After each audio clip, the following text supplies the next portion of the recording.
Hello, you are watching the latest edition of DBE TV News.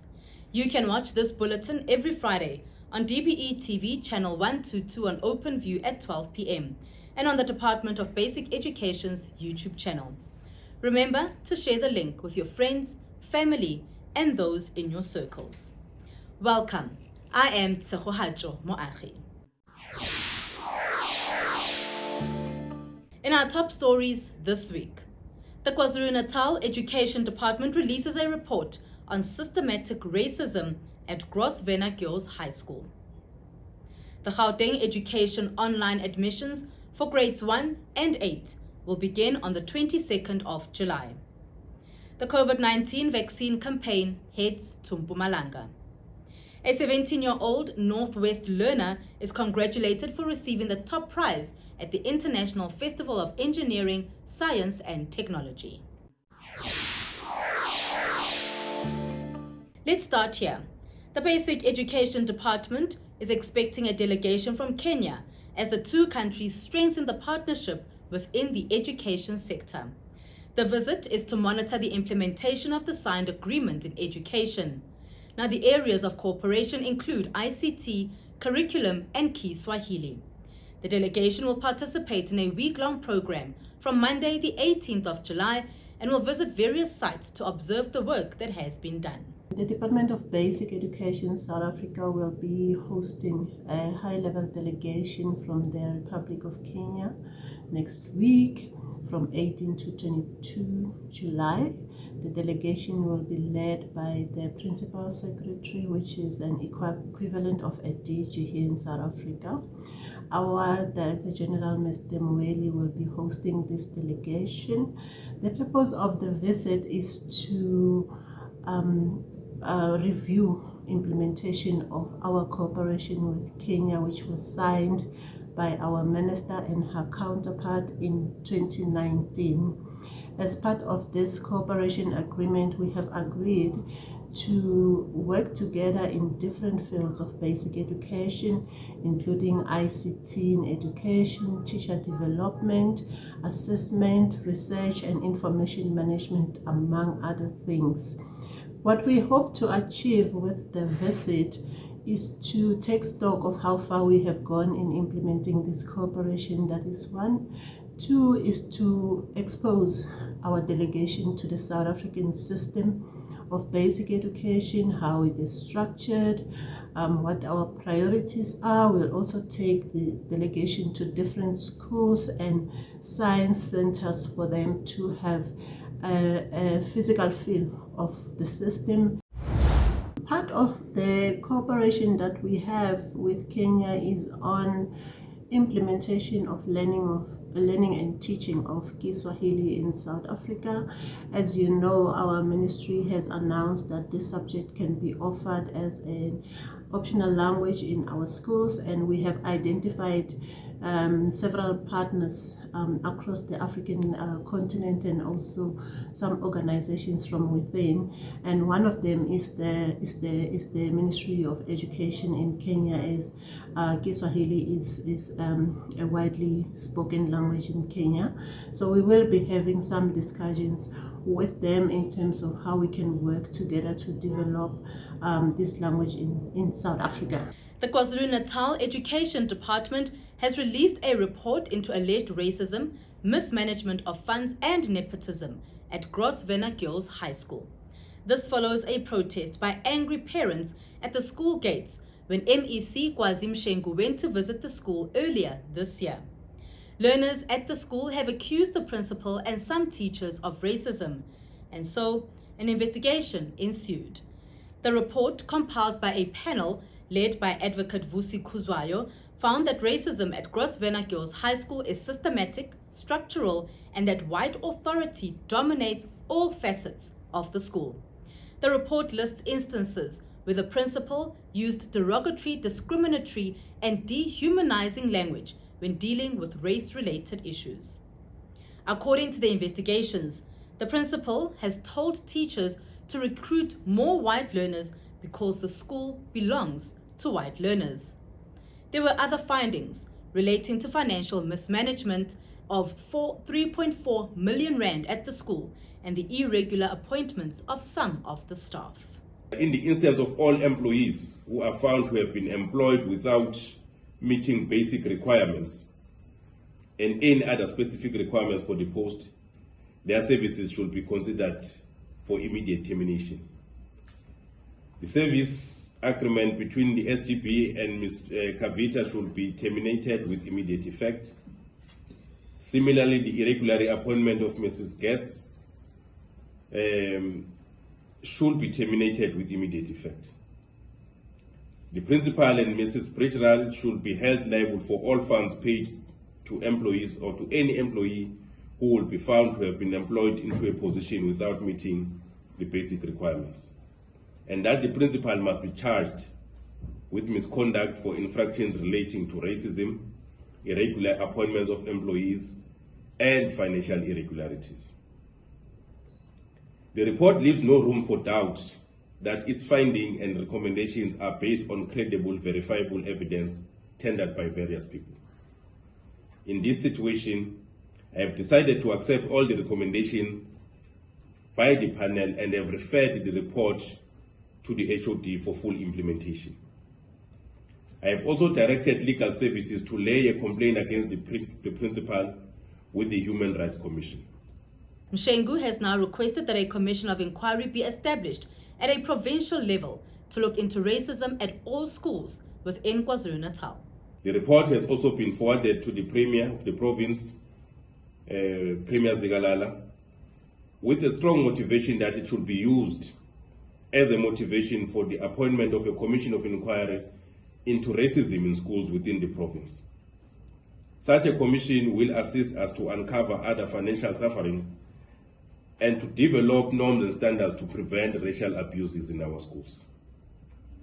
We all have a duty to protect our learners from any forms of racial attitudes and provide them with a better chance to be a generation that will live in a truly non-racial and united South Africa. This will depend on the protection they receive from the authorities and general members of the society alike. We must act in unison to defeat all the vestiges of the past, particularly the apartheid past. The Gauteng Education Department has urged parents to apply on time for learners going to grade 1 or grade 8 next year. This as the online admissions for the 2 grades in the province for the 2023 academic year will begin on the 22nd of July 2022. The GDE says it has reviewed the online system, and after various consultations with stakeholders, the system has now been enhanced to follow a single application process, allowing all applicants to apply at the same time during the application period.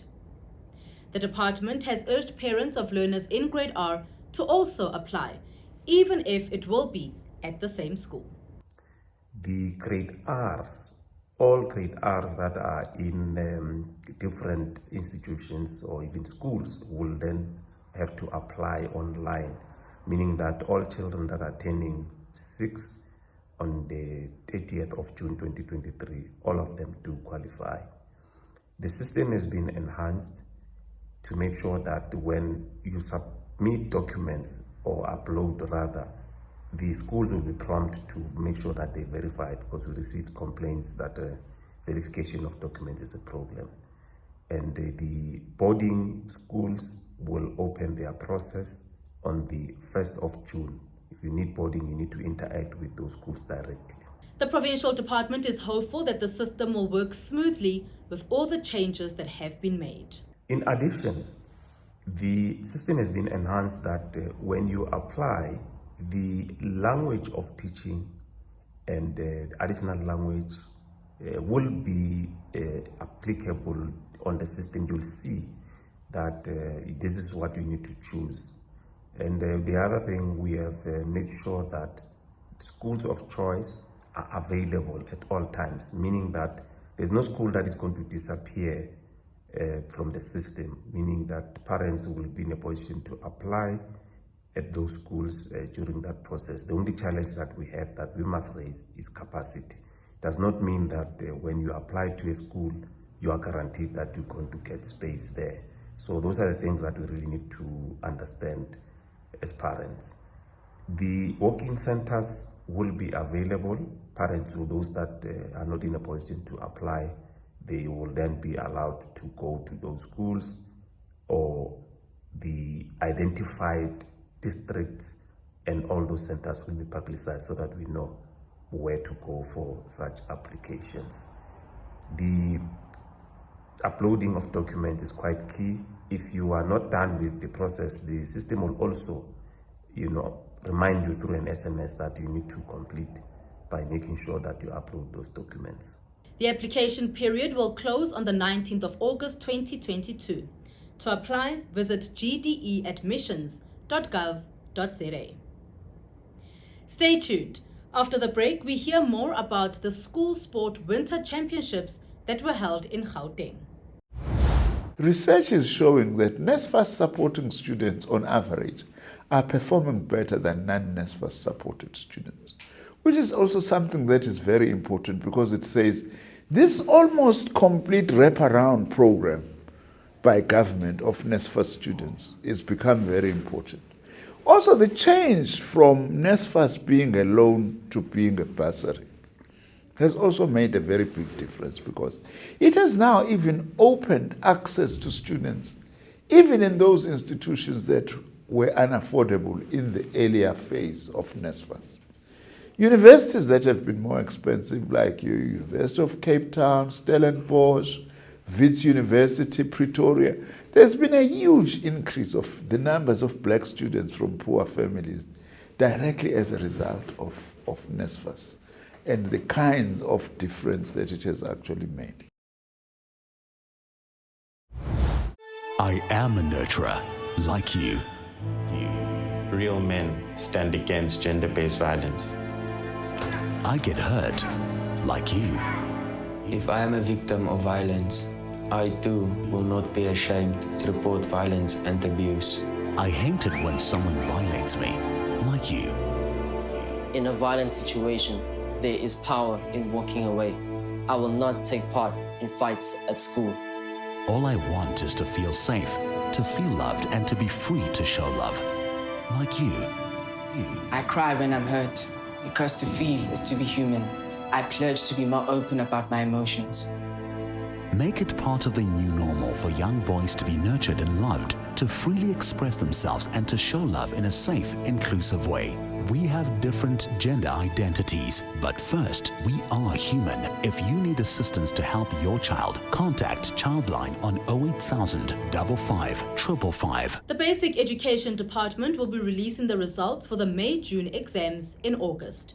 The department says these exams, which concluded last month, went smoothly, with very few interruptions. The first paper was written on the 9th of May. A total of 290,682 candidates sat for the examinations. This comprised candidates registered for both the National Senior Certificate and the Senior Certificate qualifications. The National Senior Certificate candidates have written the NSC in 2021 and previous years, but did not obtain the full requirements of the qualification, while the Senior Certificate candidates are adult candidates that are over 21 years and have completed a minimum of grade 7 or ABET level 4. The department has thanked the team for their consistent hard work in ensuring the exams were properly executed and that marking also runs smoothly. In terms of the success of the exam thus far, I want to extend my sincere appreciation to all our colleagues who work beyond the normal call of duty, both at the provincial level as well as our colleagues at DBE, to make sure that question papers are delivered on time, to make sure that the scripts are collected on time, and post the administration of the exam, we then start with the marking. And here again, all officials rally together and make sure that the marking will be successfully completed. We are planning to release the results of this exam on the 3rd of August. The National Department of Sports, Arts and Culture and the Department of Basic Education, in collaboration with the Gauteng Department of Sports, Arts and Culture, hosted the second leg of the National School Sport Winter Championship from the 11th to the 15th of July. Over 2,600 athletes from all 9 provinces took part in the 2022 Gauteng National School Sport Winter Game Championships, participating in various sporting codes, including football, rugby and hockey, spreading across various sporting fields within Ekurhuleni. The championships included several social cohesion and nation-building activities focusing on empowering athletes with character-building blocks. Some of the activities includes the Sport for Development campaign, which states a child first and athlete second awareness campaign linked to the safeguarding of children in sport. When we return, we go to the Northwest as the Education Department congratulates one of their star learners. To the Second Chance Matrics class of 2021, you are not alone. We are with you. We have prepared a revision program that is there to assist you fill in any gaps that you might be having, clarify any concepts that you might be confused on. Make sure that you do catch it on DBE TV channel 122. Check out our social media platforms for more information and some links to great resources that are there to also assist you. All the best. Food safety plays a very important part in our program, and we give it the highest priority. So what we have done is that we have made sure that all our policy and guidelines also, they address policy, they address food safety. And therefore, we work very closely with the Department of Health in making sure that we follow all the regulations that stipulate as to how food should be provided in terms of its delivery process. And you will see as of, in terms of this video, that we have a food value chain where we believe that right from the beginning, where that is from the growth of plants, of the food that is being planted, we need to make sure that even in terms of the manufacturers, we make sure that there is compliance and there are regulations that are being followed. So one of the things that we do in terms of making sure that we give the children the best quality meals as well as safe food, management as well as implementation is that we train our volunteer food handlers, we train our district coordinators as well as our provincial coordinators, just to let them have that information so that they make sure that the food that is being delivered at school, as well as in terms of how it is being cooked, it is the best for the learners.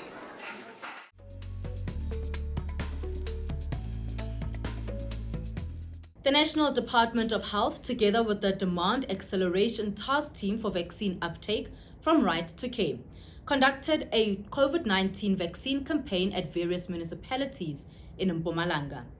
Various communities, businesses, and government entities were encouraged to take part in this campaign. Other organizations that were part of the campaign include USAID, Brothers for Life, and Vital Sign. We've got other partners here today who are offering different services. We've got an integrated health service approach where we've got partners that are offering HIV testing, HIV treatment that are part of the program. We have come to the community with services, free services for vital checks where individuals can be checked for diabetes, checked for their blood pressure.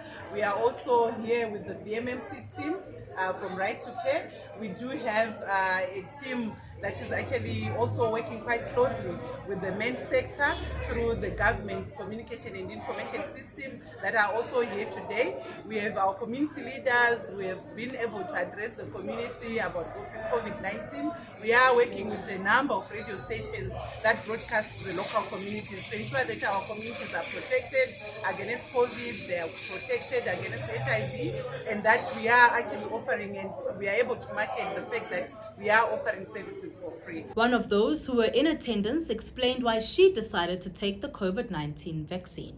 Bengisebenza e-Department of Health. Bengisebenza ngesigulane sibaphekela ukudla sibaphelekezele ukudla. Sebathi maybe siyathola infection. Senga ngathi mina musiyeke ngithola infection ngoba sengidala ngina 65. Sengicabanga ukuthi musise ngiyohlala ekhaya. Semanje sengina 66 ngiyahlaba yonke. Angigula isifebe. Anginashukela, angikwadi my high blood aqala njalo. Senakho nje ngihlabele booster. Sebathi kusele e1. Sengiyababuza ukuthi ngiyithola nge-AP. Sebathi ngizothola i-message. Sengihlabela ikhadi. The Northwest Education Department has congratulated Kutlwano Tsatiwa, a 17-year-old learner from Gabonewe High School in Rustenburg who won a gold medal in his research and application in machine learning at an international festival of engineering, science and technology held in Tunisia last month. Tsatiwa is one of 2 young scientists who were selected at an ESCOM Expo International Science Fair in 2021 to represent South Africa in Tunisia at this grand tech festival. In his exhibition, he used millions of images to test custom model and distillation for mobile app machines. His knowledge of machinery is self-taught. Northwest Education MEC Mapifo Matsimela expressed her happiness for Tsatiwa's win, saying he serves as a great example to his peers in public schools that curiosity for educational content not only sharpens the brain, but it can be fun. That's how we end this bulletin this week on Channel 122 on OpenView and on YouTube. But before we go, Parliament has extended the deadline for the submission of inputs as part of the amendments of the Bella Bill. The new deadline is now the 15th of August. The bill is accessible on the Parliament website. You can send your inputs to bellabill02@parliament.gov.za. Thank you for watching.